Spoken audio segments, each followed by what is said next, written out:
If you want to see me create another look using the Platinum Bronze palette from Pat McGrath, then stick around.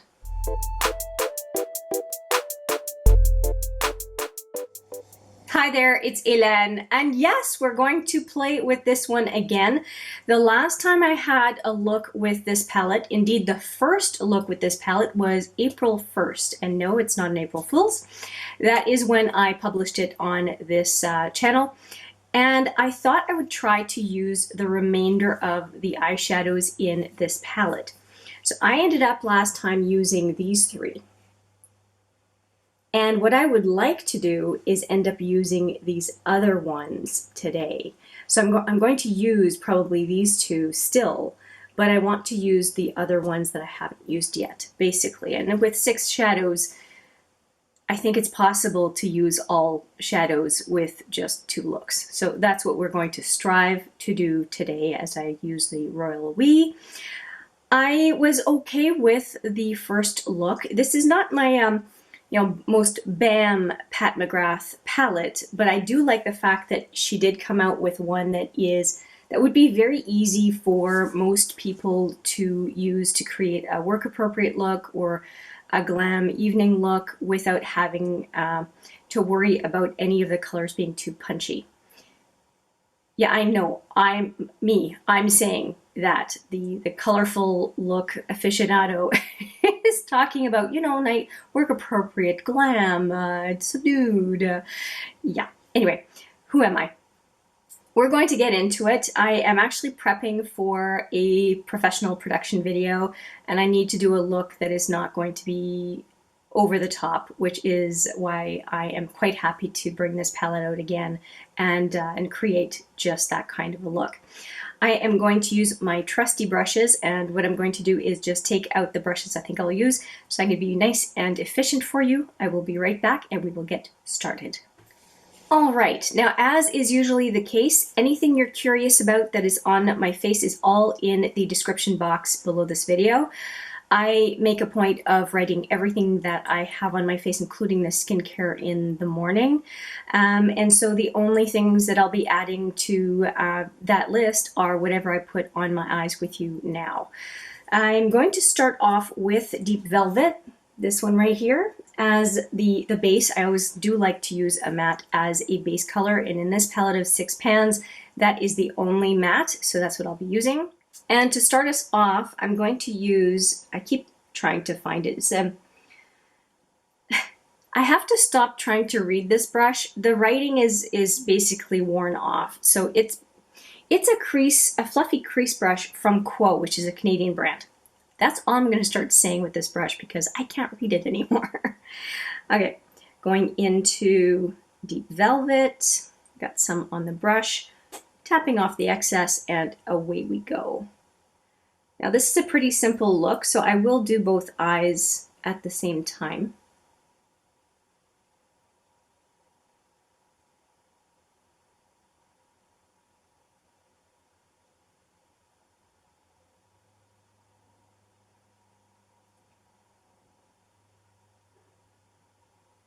Yeah, I have to say this matte really works nicely. I've just done basically a wash of color, and I don't want to go too much in with this matte because I want makeup on, but I don't want a sultry evening look. I want a daytime look.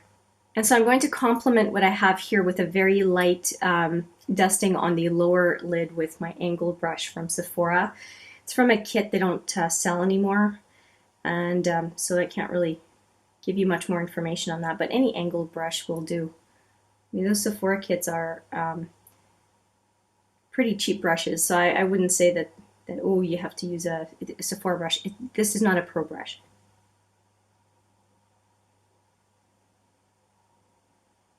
Okay.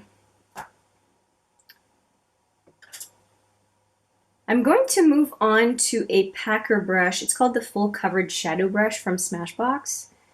And I'm just going to go into Deep Velvet and give myself a deeper outer lid because I want to pack on another shadow on top, and I want that shadow to really stand out on the outer lid. So I want to give it a nice deeper base. to grab onto.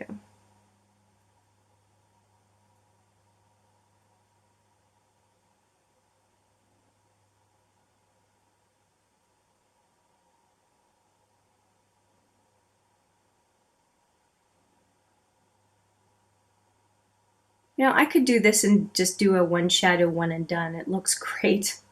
But anyway, we will continue. I'm going to take that same fluffy brush and do the same on the other eye. As I said, this is a quick look. Tapping off the excess. Pat, pat, pat. Sweeping motions.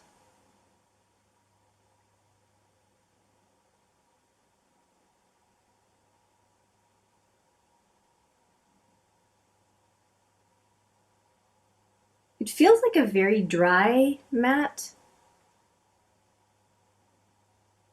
but it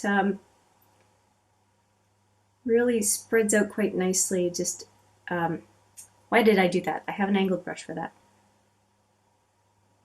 But that tells you how comfortable I am with this matte, that I'm okay with going with this brush underneath on the lower lid.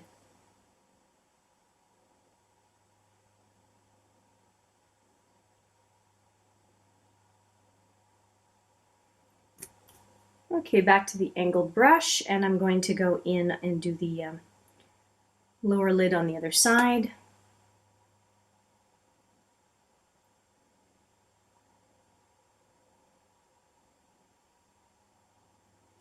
I have this rogue hair. I tried to do a ponytail today, and the hair keeps wanting to come out. I don't know why. Weird.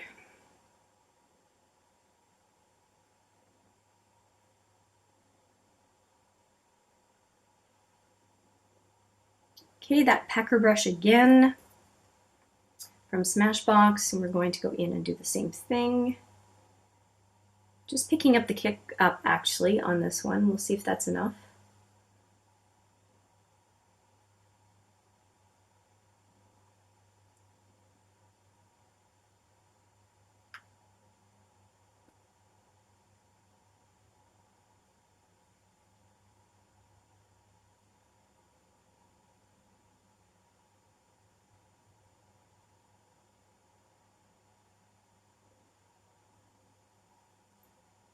This is all going to be covered up. I just still like to do to make sure it's a clean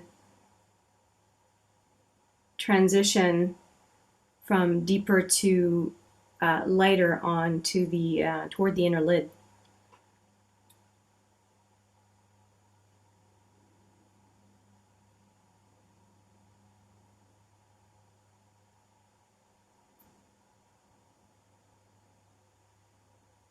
I'm going to clean up a little bit right here.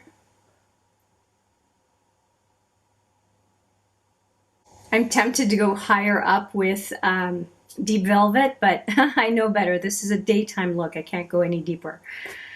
Okay, we are going to go into this next one, which is Smoke and Mirrors, and I want to put that on the outer lid going toward the center lid. So my plan is to do Smoke and Mirrors on the outer lid. This next one over, which is Telepathic Taupe, to do that on the inner lid, and to put this gold color, which is Sextrovert, on the center lid as a little bit of a pop. So we will try that. I'm going to use the same packer brush and go into, what was that again, Smoke and Mirrors. No, no, I think I'm going to use my finger. So I'm going to go right into Smoke and Mirrors and tap it right onto Deep Velvet.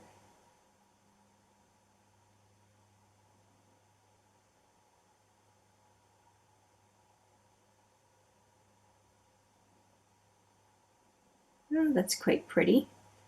I think I'm going to use whatever's on my finger and just try to put it on the just upper part of the lower lid.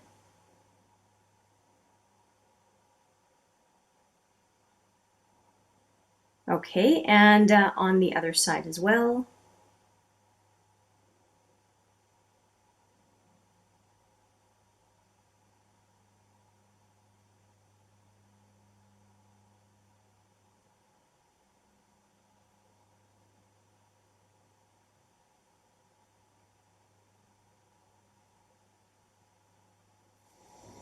Okay, I went a little bit further out on the this eye.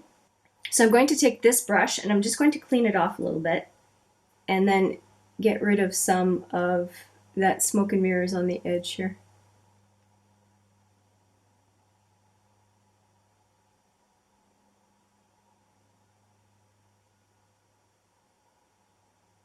Just want to make sure that they match. And whenever we use our fingers, it can't be as precise a placement as a brush, obviously. I'm going to go back to this angled brush and I'm going to try to take some smoke and mirrors and just get a little bit more precision down on the lower lid.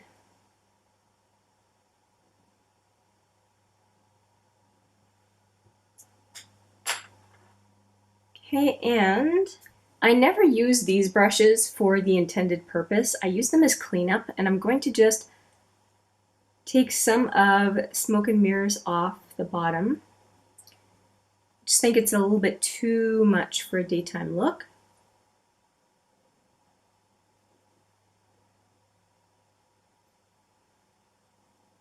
Okay, just a little bit less than I had on. And I'm going to go now into Taupe something, Telepathic Taupe. This guy right here. So I'm going to go in with this one on the inner to center lid. And I'm going to start it off with my favorite brush, the Multitasker brush from Smashbox. Okay, and I've got some on the brush, and I'm going to go into the inner lid. Get the placement I want.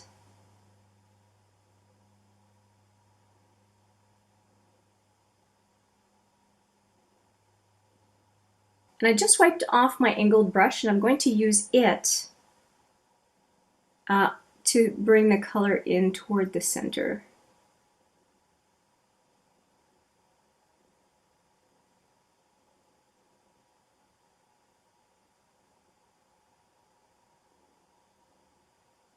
I think it just gives it a softer feel than if I had gone in with my finger, and I think I'm okay with that.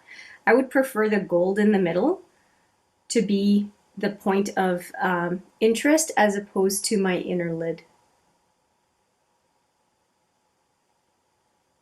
And usually I want my inner lid to be the focal point in most of my looks, but not today.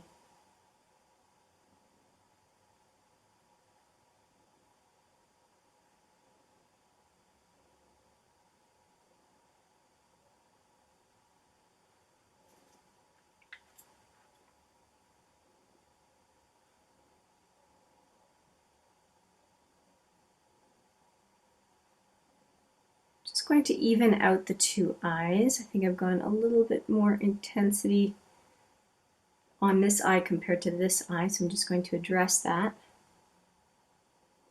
Rectify the situation. Okay, now I want to go in with Sextrovert here, the gold shadow, and I'm definitely going to use my finger, because I want that gold to pop and I want it right in the middle. I don't want it over too much of the eye.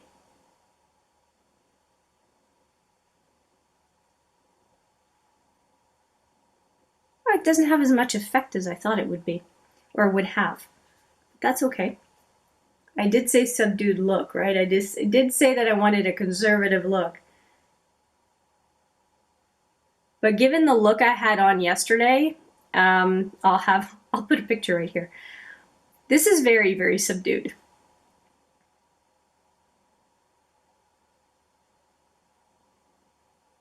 I had fun with the electric palette.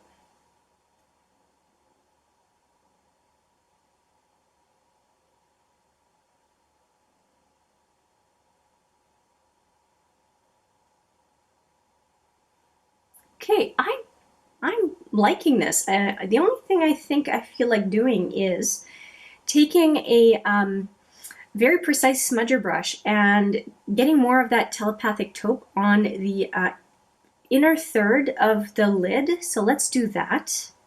I always have so much trouble finding this brush because it is so tiny. It's the Precision or Precise Smudger brush. Yeah, Precise Smudger from Smashbox. And I want to go, like I said, right back into Telepathic Taupe. Just grabbing a tiny bit and moving it along the inner third of the lower lid. Mostly on the lash line, really. That's a nice, pretty soft effect. That's nice. It's not too blingy.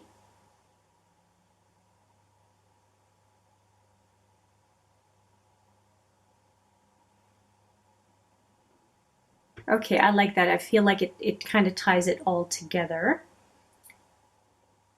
And I think I should go with Platinize, this one right here, and use it on the brow bone. And for the brow bone, I tend to use the contour shadow brush.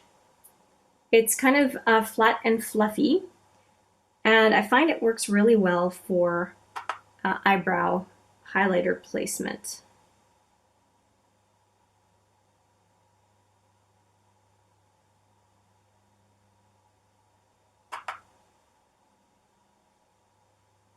And with Platinize, a little goes a very long way. There we go, and I think it might look good on the inner corner, so that's what I'll do next. And for that, I'm going to use the Morphe MB27 to help me put that Platinize on the inner corner. I've got just a little bit on the brush, and here I go.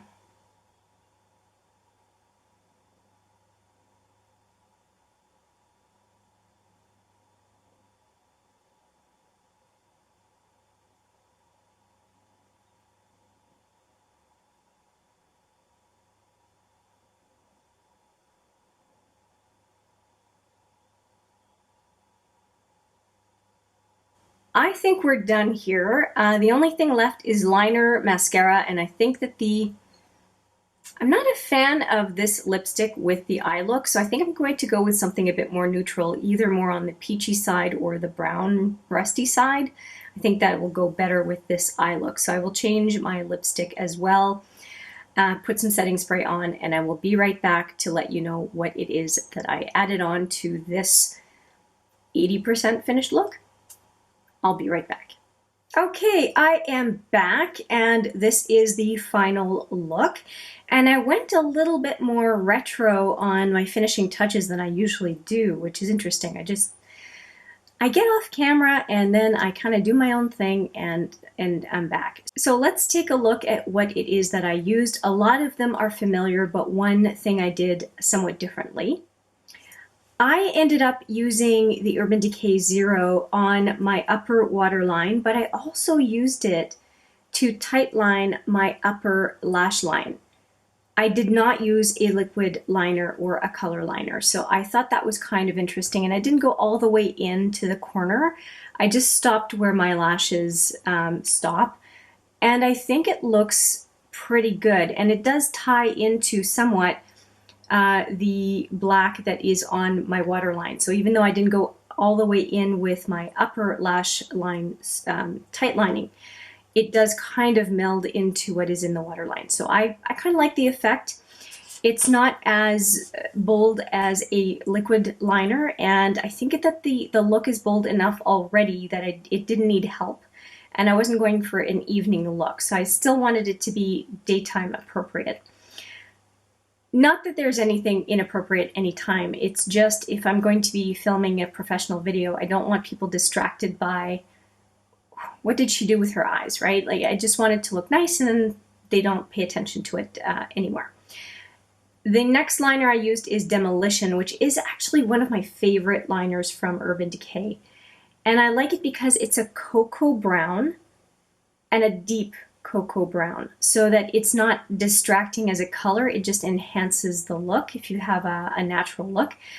And I used it on the lower lash line all along, and I really quite like it. Some of the deeper on the waterline is actually transfer from the upper waterline, but this I really put on the lash line. I really like this pencil. I like it so much I had to say it twice, right? Now on the lower lashes, I use the High Impact Mascara by Clinique, and I use it because I don't think it's high impact at all. I like a more subtle look on my lower lashes, and if you want a subtle look for lower lashes, I think this mascara is pretty good. So is the Annabelle Skinny mascara. It's fantastic for lower lashes and a lot less work than this one because the wand is really tiny. And then I used this one, which is the Sumptuous Extreme by Estee Lauder. I've been using it quite a bit in videos.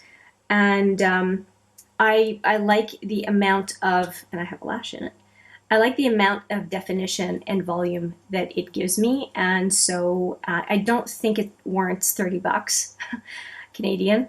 I don't think it does, but I have it and I am using it and I like it. I think it's a good mascara, no question.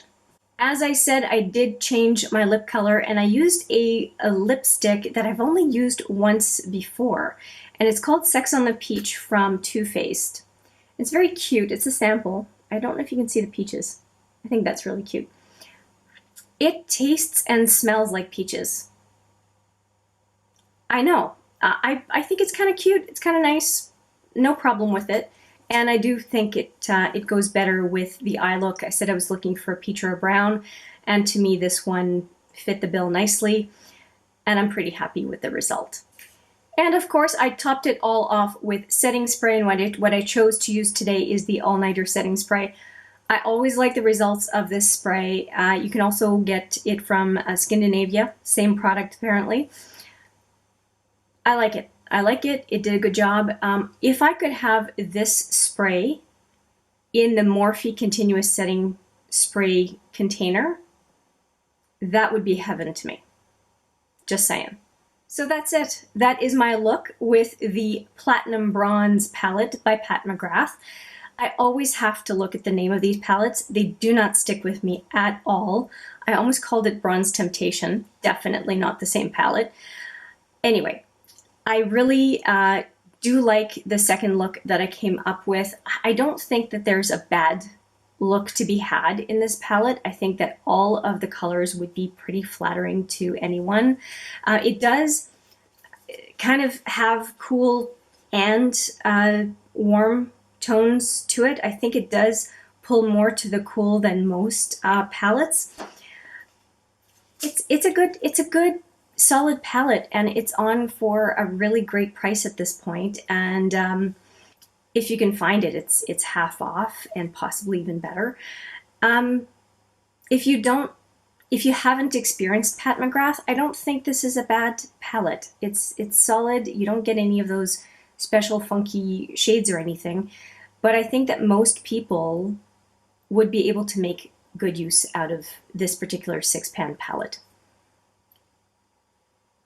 You need a everyday appropriate look, this would give it to you. You want a smoky evening look, this would give it to you. So, and I'm not a neutrals gal. I just think it's a decent palette for the average person to do a bunch of different things, even though it's only 6 pans. That's it. And no, this is not sponsored or affiliated in any way. I'm just coming to realize that it's pretty decent, and it would be a palette that I could throw into a travel bag and take with me and not be worried that I wouldn't be able to do something interesting with it. So even though I'm a color gal. So that's an interesting realization for me that it's pretty solid after all, even though I was not super jazzed about it. I thought this was going to be a companion palette to other Pat McGrath palettes that I have. So 6-pan palettes that I have. I don't have a bunch of those big ones. So anyway, that's it for now. Thank you so much for spending some time with me today. I appreciate it every single time. Please let me know what you think of this look, what you think of this palette, what you think of Pat McGrath shadows, or anything else that I used today. If you have any questions, comments, or concerns, let me know. And I look forward to seeing you in the next video. And if you like the content of this video and you're not subscribed yet, how about hitting that little red box down in the corner of the screen and hit that notification bell, and you will hear about every one of my new videos coming up, hopefully, if YouTube is being nice and doing so. Okay, enough. See you in the next video, but for now, take care.